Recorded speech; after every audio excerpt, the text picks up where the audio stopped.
Welcome to First Unitarian Church of Oklahoma City, where our mission is to explore the eternal, to nurture community, and to pursue the common good. Whoever you are, whomever you love, wherever you are on your spiritual journey, and whatever your life circumstance, you are welcome here. Good morning. I just want to remind you of a few other virtual events that are taking place today. First, immediately after the service today, we'll have another virtual coffee hour. And then this afternoon at 4 o'clock Central Time, there will be a children's chapel. It'll be a great chance for the kids to share what's been going on in their lives and to hear a story and to dance around to some music and get some movement. So Scott, I'm going to turn it back to you to light our chalice. Maureen is going to help us light the chalice today. And we light it as a symbol of our sacred time together. The burning chalice represents the light of reason and science, the warmth of loving community, the cleaning heat of justice, and the flame of hope. Our opening hymn today is number 1020. If you happen to have one of the teal hymnals, the supplementary hymnals, it's number 1020. But also on our Facebook page, we posted an order of service that has the words for all of the hymns we'll be singing today. You can find it there. It's Woya Ya. Woya Ya was written by a Ghanaian drummer named Saul Amarifio, and Woya Ya simply means we are going. So Woya Ya, number 1020 in the teal hymnal. We know within, and we will get there. No one knows how we will get there, but we know we will. We are going, no one knows where we are going, but we know we will.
That was from the UU congregation in Columbia, South Carolina, by the way.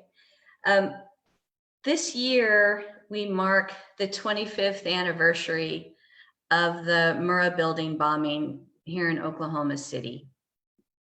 We remember a tragedy that took the lives of 168 people and more afterwards, including the lives of beloved members of our church family. It was a horrible day. It revealed the utter depravity and cruelty of which humans are capable, but it also revealed the amazing courage, love, and kindness that are available to us as well. So each Sunday leading up to April 19th, a part of the service will be devoted to remembering that day 25 years ago. In upcoming services, I'll be offering some readings, but for today, in just a minute, as I switch to my shared screen, I'll show some images to remind us of the outpouring of love that came, that always comes in the midst of tragedy. From a distance, the world's blue and green, and the snow-capped mountains white. From a distance, the ocean meets the stream, and the eagle takes to flight. From a distance, there is harmony, and it echoes through the land. It's the voice of hope, it's the voice of peace, it's the voice of every man.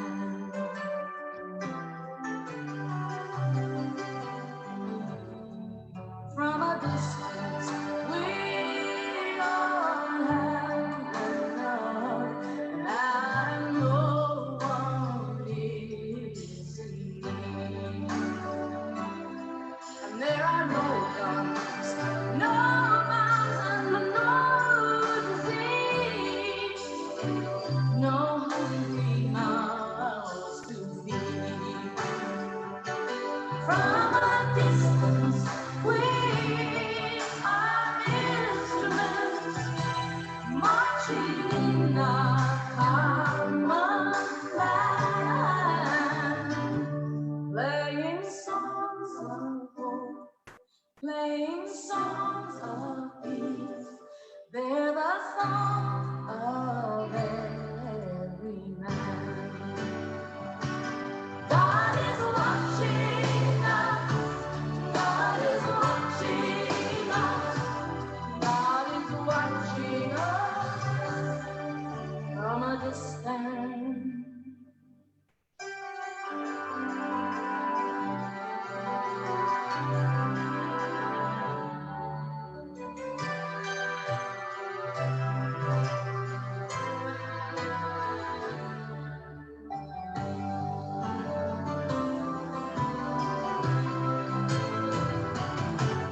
From a distance, you look like my friend, even though we are at war. From a distance, I just cannot comprehend what all this fighting is for. From a distance, there is harmony, and it goes through the land. And it's the love of roots, it's the love of lungs, it's the heart of every man. It's the hope of hopes, it's the love of loves. This is the song of every man. And God is watching us. God is watching us. God is watching us from a distance. Oh, God is watching us. God is watching. God is watching us from a distance.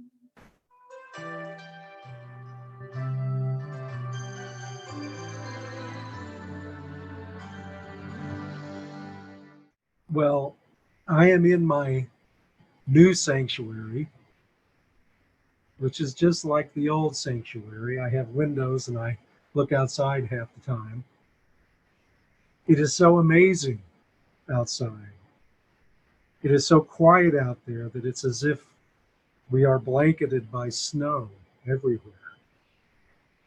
One of the reasons I moved out to the exurbs 30-something years ago is because the daytime noise was less and the nighttime sky was clear and bright. I worry that the city is encroaching. There is a new toll road being built a few miles east of us, and of all things, someone decided that a hotel was needed in Choctaw, America. Actually, two hotels with more to follow, and a Starbucks, if you can imagine. Where is the respect for my interiority?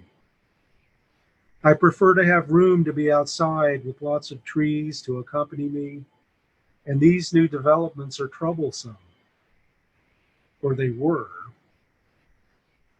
Now, however, it is too quiet. I used to dislike the sound of lawnmowers on a Saturday morning because they reminded me of how much yard work I had left. And I always have yard work. I've never caught up.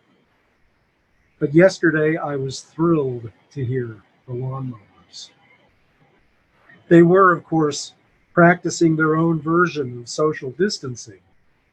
But I was reminded there are people out there, people that I might have had a conversation with before the COVID-19 outbreak, people who now I wave at from a distance.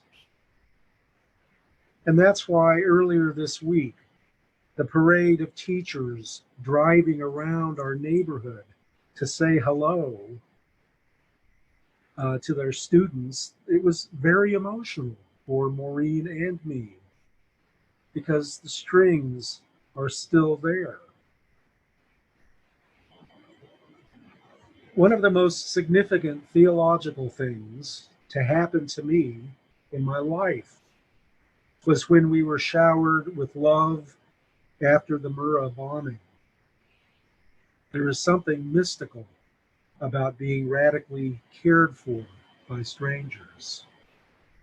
It was like a fog blanket, but it was a blanket of love wrapping its arms around us.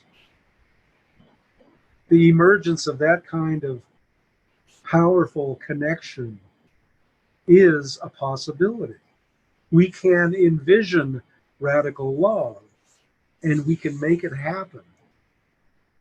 There's a lot of pain right now, and anxiety hovers over us like a Great Plains thunderstorm that has broken through the cap. Get your Gittners, everyone. When I experience the unavoidable emotional pain of these times, though, I remind myself that what I'm experiencing is also a failure of imagination. Santa Claus gave me a record player for Christmas, and I have been sorting through old record albums. And what should appear but Dvorak's New World Symphony? We are in the early stages of creating a new world, and I'm excited. I was inspired by Rebecca's words last week and her reference to the song, "It's the End of the World as We Know It, and I Feel Fine." There is an artistic boom going on, people putting all manner of art and music on the web. The web is finally living up to its name, isn't it? It's almost as if we live in this interdependent web of all existence or something. Prisoners are being released, some. Families are being protected from eviction in some places. We're sending people checks for food and giving the homeless places to live, not as much as we need to, but more than we were. People are prioritizing the well-being of their neighbors. Folks are stitching together masks. The vulnerable among us are getting a little bit more attention. Not nearly enough, but it appears that many of us have set aside the things we thought were important and are focusing on the essential connections in our lives. I will never look at grocery store workers the same way again. For a long time, I've wondered why we don't compensate people based on their value to the community and to the species. Some strings might break during this time, but new ones are being joined together. Strong knots are bringing together isolated strings, and I am excited for the future because it will be a new world. And we are now armed with the knowledge that we don't have to wait for a pandemic to do these things. We can create a new world every day. Every Sunday when we are together in church, we take an offering. All of the cash and designated checks from the offering go directly to external nonprofit organizations doing good work in the community. Even when we must be physically distant, we need to remember that the important work of our partner organizations must continue. This month, our Change for Change partner is the Dragonfly Home. The Dragonfly Home works for the freedom of survivors of human trafficking. Their mission is to help every victim of human trafficking have an opportunity to pursue a new life. At this point, I'll play some music and give you all some time to make your donation to Change for Change. You may wish to make your donation using a credit card online. To do that, if you're at your computer, just open another tab and go to our website at oneuc.org and click on the Givelify link that you'll find right in the middle of our homepage. You just choose the amount you would like to donate and then indicate whether your donation is for Change or if it should be counted towards your pledge. Of course, if you prefer, this would be a good time to find your checkbook, write out a check, and put it aside to mail to First Unitarian tomorrow morning. I should say that we also are in the process of developing options to be able to pay by text and other ways to pay through PayPal and credit card. That will be available soon. In the meantime, let today's offering reflect our highest aspirations for the work of this church in the world. Faith is the bird that feels the light and sings when the dawn is still dark. Oh, faith is the bird that feels the light, the bird that feels the light, the bird that feels the light. Oh, faith is the bird that feels the light and sings when the dawn is still dark. The bird that sings when the dawn is too dark. When the dawn is dark, faith is the bird that feels the light. Oh, faith is the bird that feels the light, that feels the light and sings, that feels the light and sings, that feels the light and sings when the dawn is dark. Oh, faith is the bird that feels the light and sings when the dawn is dark. Faith is the bird. Oh, faith is the bird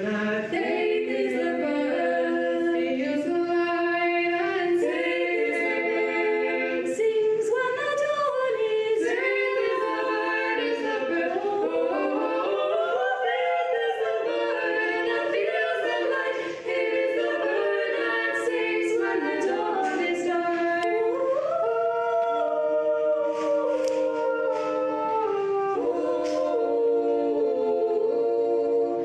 And sings when the dawn is still dark.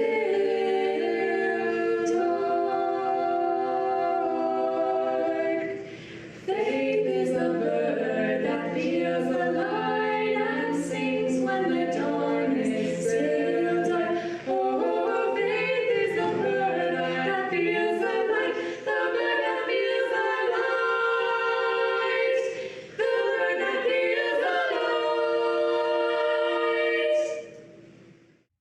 This is an invisible string.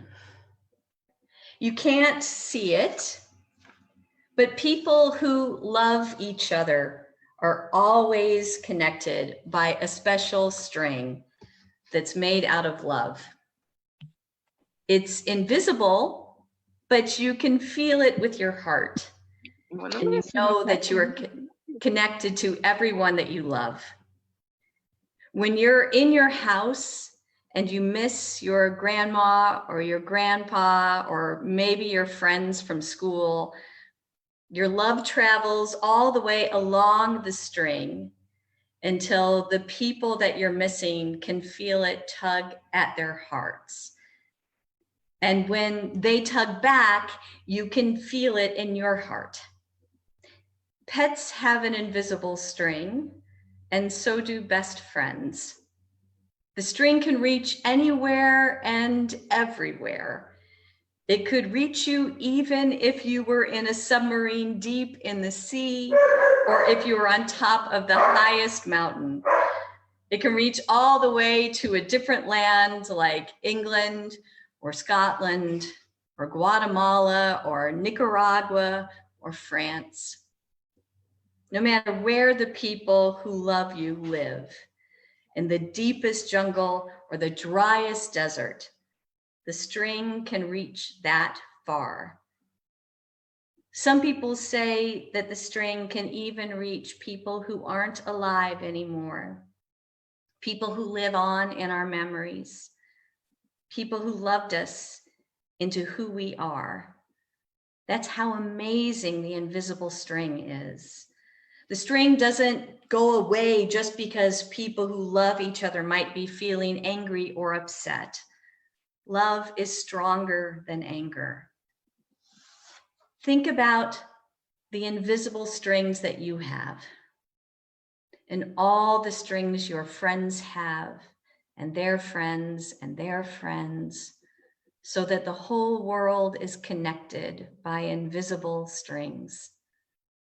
And wrapped up inside this huge web of invisible strings, we know that no one is ever alone.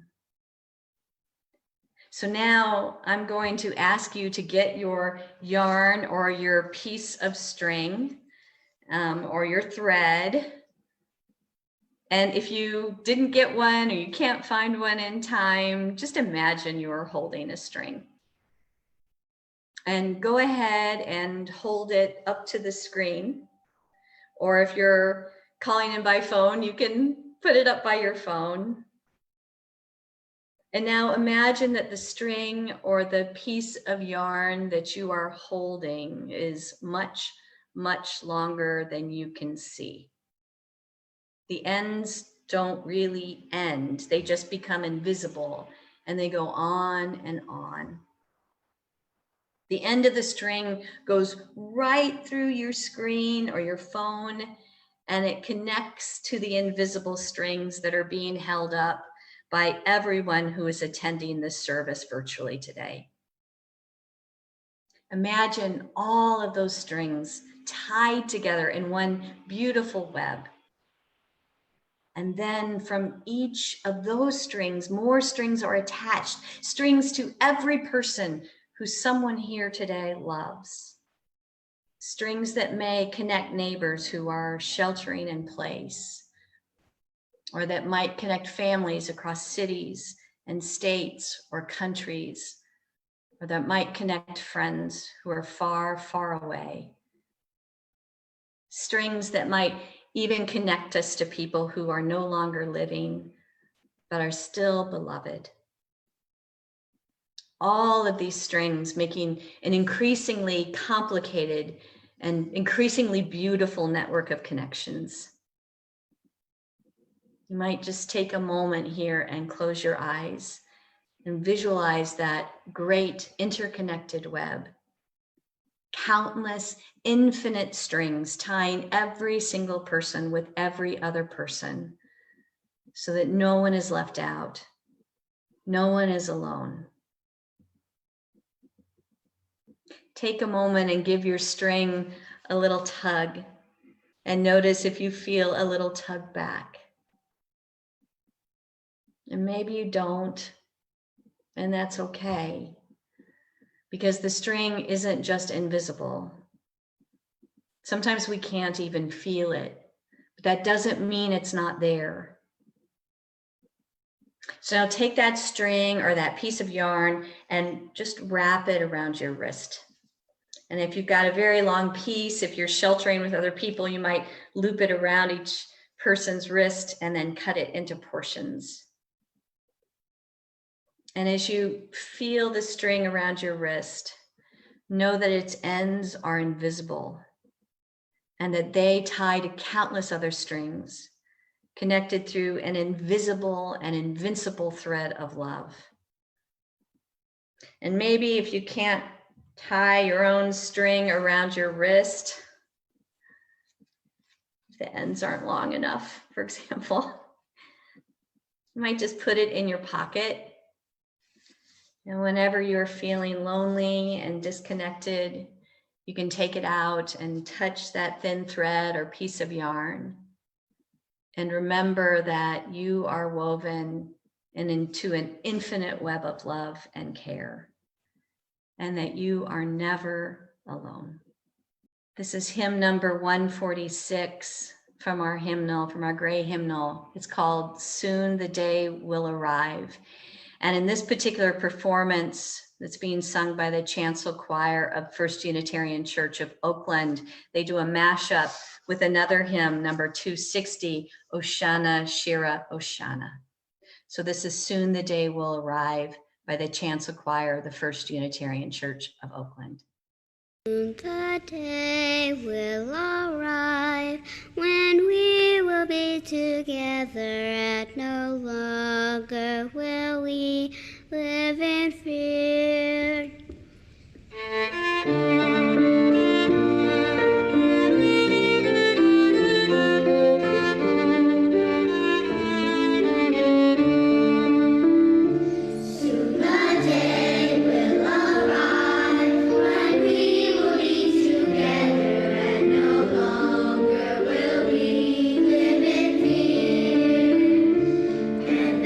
Children will smile without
there is one thing that this pandemic reveals.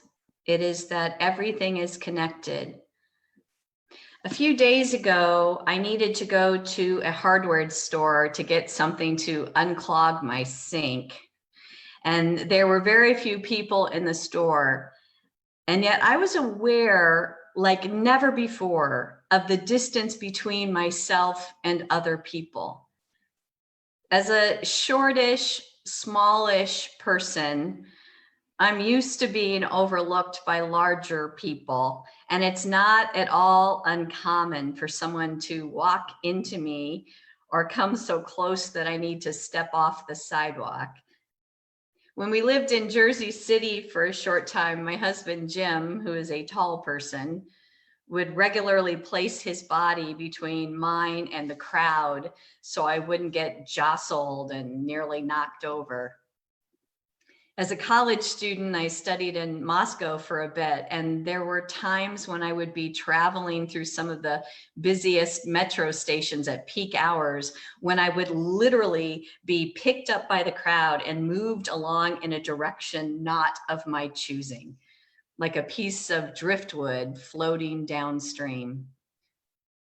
As a smallish, unimposing person, I just got used to not always being able to control my personal space.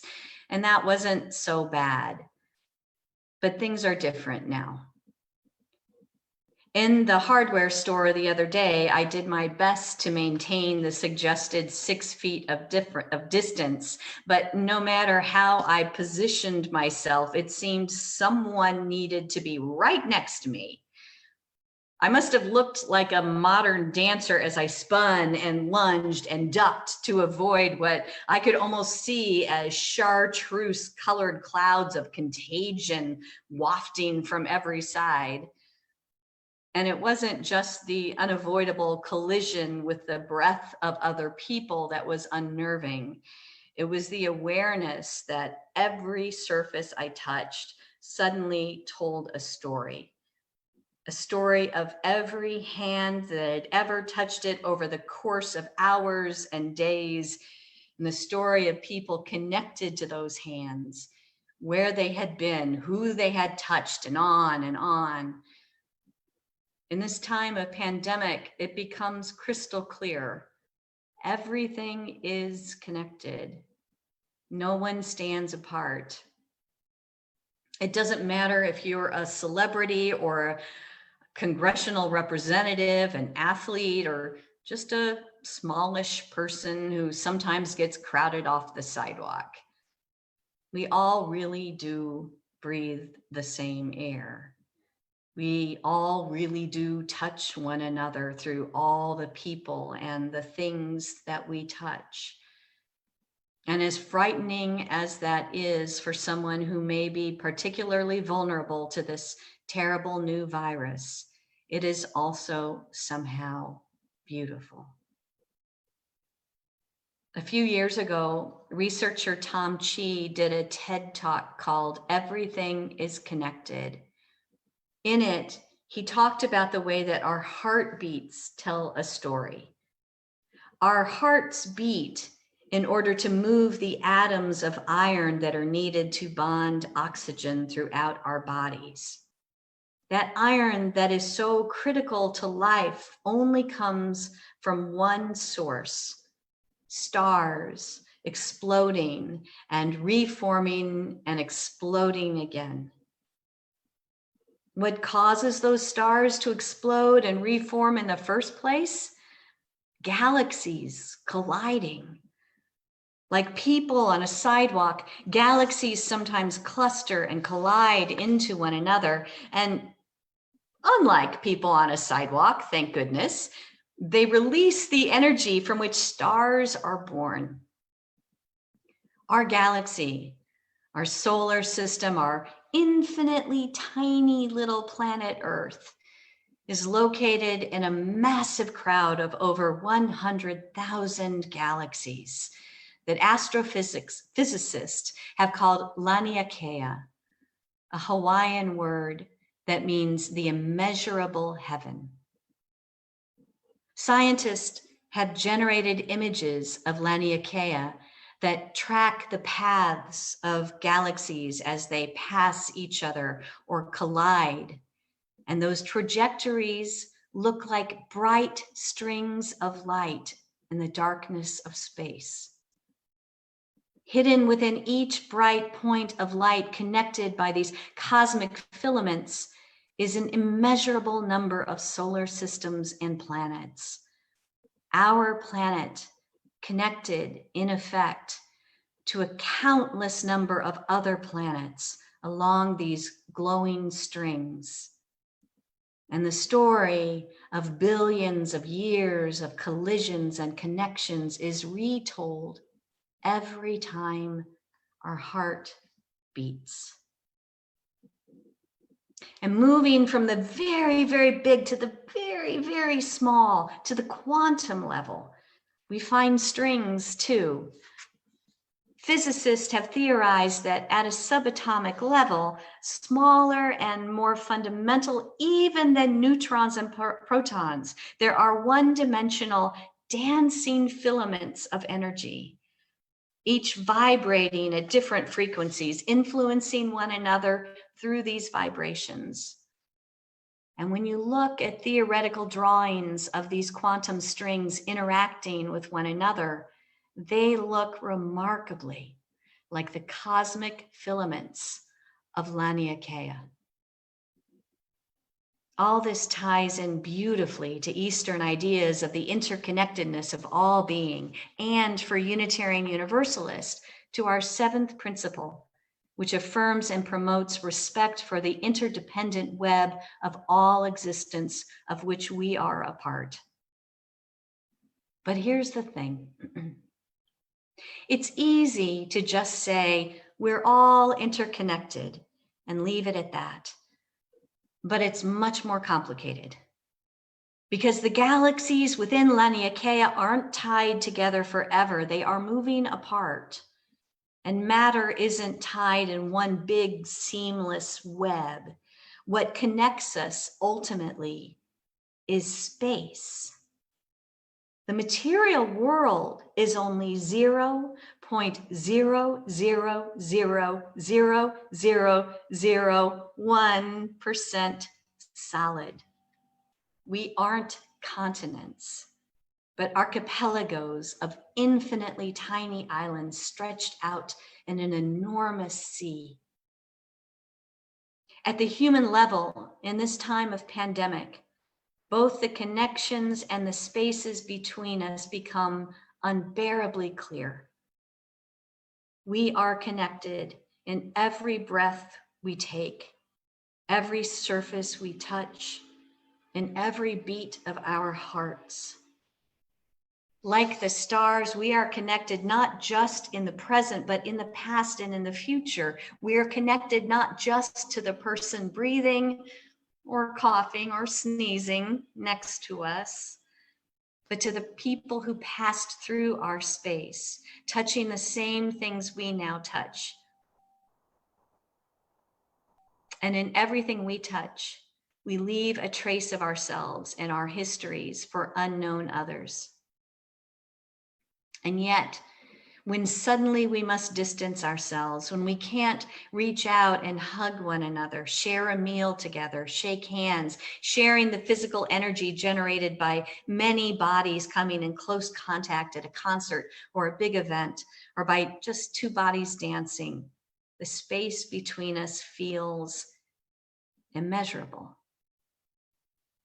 The need to keep a physical space between us in order to flatten out the curve of contagion and to protect the most vulnerable among us is hard. It goes against every instinct we have as human beings to interact, to be in contact with one another.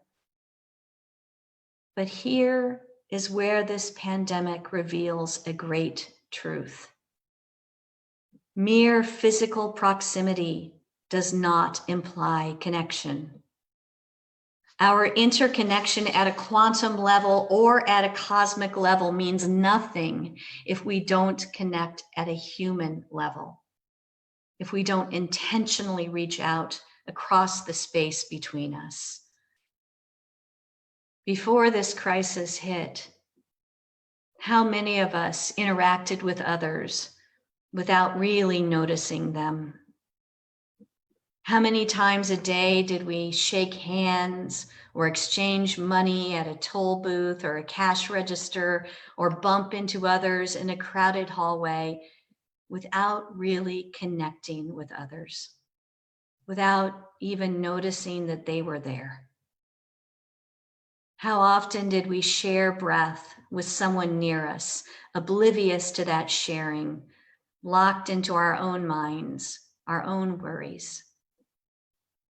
How often did someone reach out to us without us reaching back?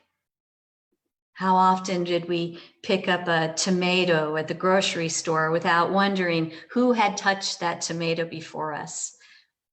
The stalker working multiple shifts to cobble together a living, the migrant farmer fearing that she might be deported at any time.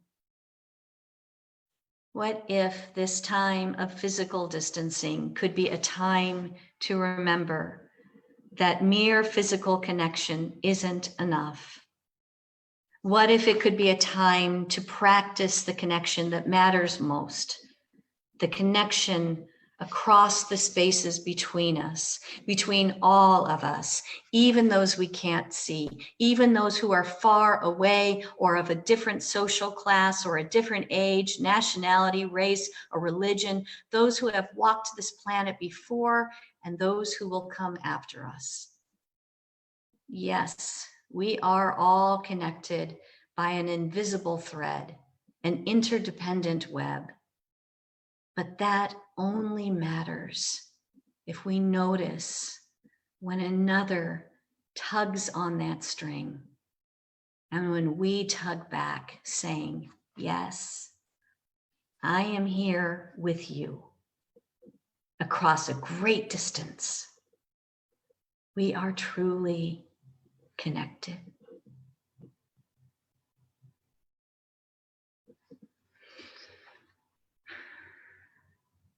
Please take just a moment with me to take a deep breath in. May we remember all of those who are suffering now, who are lonely, who are afraid. All of those who are working long hours to keep things going. And all of those who have lost their work hours, who are in fear of losing their income, who may not know how they're going to hold it all together. May all of us remember our interconnections at this time and at all times. And may we reach across as best we can, even as we are physically distant, to reach out, remember, care for others, to be a voice for others as much as we can, this day and every day.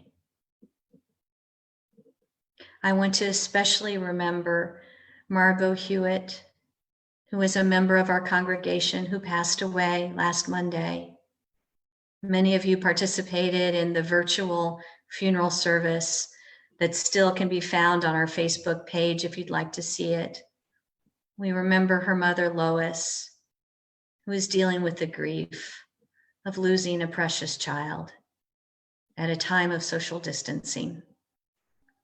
We remember all of those who have parents, who have children, who have family members in hospitals and nursing homes, or simply in other houses where they can't connect, they can't see each other, they can't touch each other. May we all be held in one great love. Blessed be, and amen. Scott, I'm going to ask you to extinguish our chalice now. We extinguish this chalice, but not the light of love and community, which continues to burn in our hearts. May you be well. May you be strong. May you be at peace. May you remember that you are tied to more hearts by more invisible strings than you can possibly imagine. May love hold you, nurture you, sustain, and guide you until we are together again. I'm going to play some music to close us out. It's The Fire of Commitment by Jason Shelton. Blessings on all of you, on all of our many beautiful invisible strings that are connected to one another's hearts, even if we can't see them. Blessed be. Amen.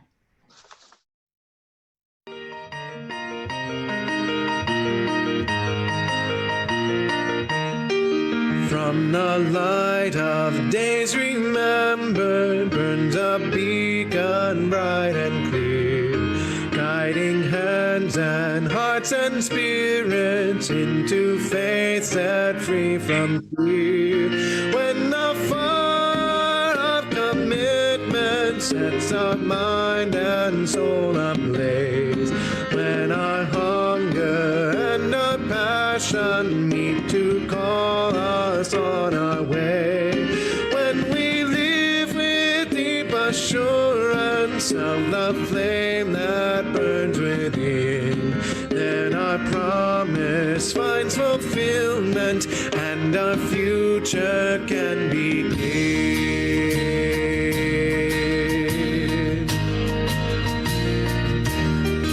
From the stories of our living rings a song both brave and free, calling pilgrims still to witness to the life of liberty.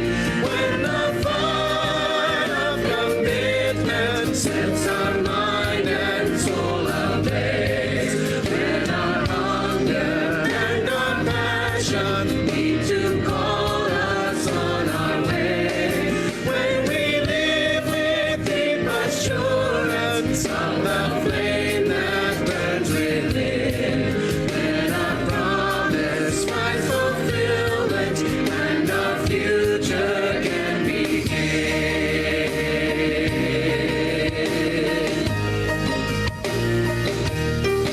From the dreams of youthful vision comes a new prophetic voice, which demands a deeper justice built by our